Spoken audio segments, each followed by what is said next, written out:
नाला में कमीशन 10% बा, मेयरों के बा, वार्डों के बा, सदस्य लोग के सब के बा। लोग के परसेंटेज ज़्यादा मिलता, उ कारण बा। ई सर सफाई में तो परसेंटेज ना मिली।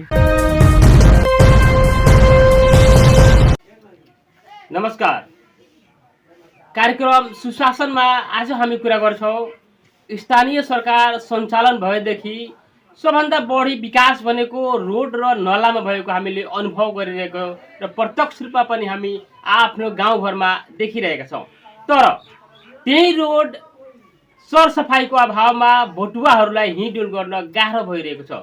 खास गरेर ग्रामीण समुदायको पालिका नगरपालिकाहरूमा यस्तो अवस्था देखिरहेको छ। हामीले गाउँको सुरुमा हेर्दा जस्तो सुकै रोड भए पनि त्यहाँ फोहोरको कारण बाहिरका मान्छेहरूलाई हिँडडुल गर्न सकस भइरहेका छन्। नेपाल एउटा खुला दिशामुक्त घोषणा भए पनि त्यो कागजमा सीमित भएको देखिन्छ। नेपाल सरकार खुला दिशामुक्त घोषणा गर्न लगानी गरे पनि त्यो अहिले व्यवहारमा देखिएको छैन र ग्रामीण समुदाय अहिले पनि त्यही अवस्थामा फर्किँदै गइरहेको छ।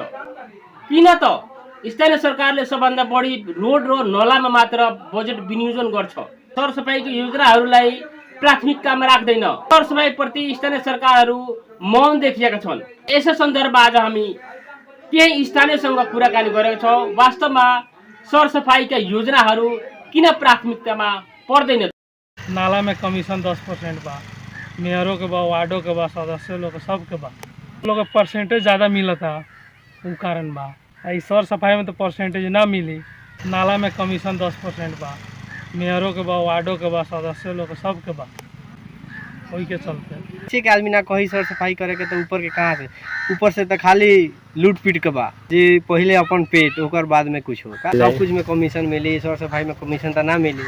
एमे ना बाकी पैसा वो लोग है और सड़क भर गई बा फुहर से। खाली माटी धो, माटी गिरावो और में पैसा मिलेला कमीशन, वो खड़ा होके अपना होते बनवावे सर। कहल बा तो मेहरारू मानत कैसे बात मान रहा तारी सर। लड़का पैसा लेके आके बैठा यहाँ चिकन के जगह पर साफ और भरल चलेला हो बाबू। 200 आधा रात ले चलेला और फिर भिनसारे से चलेला। छठ बीतते मात्र फिर फुहर का फुहर।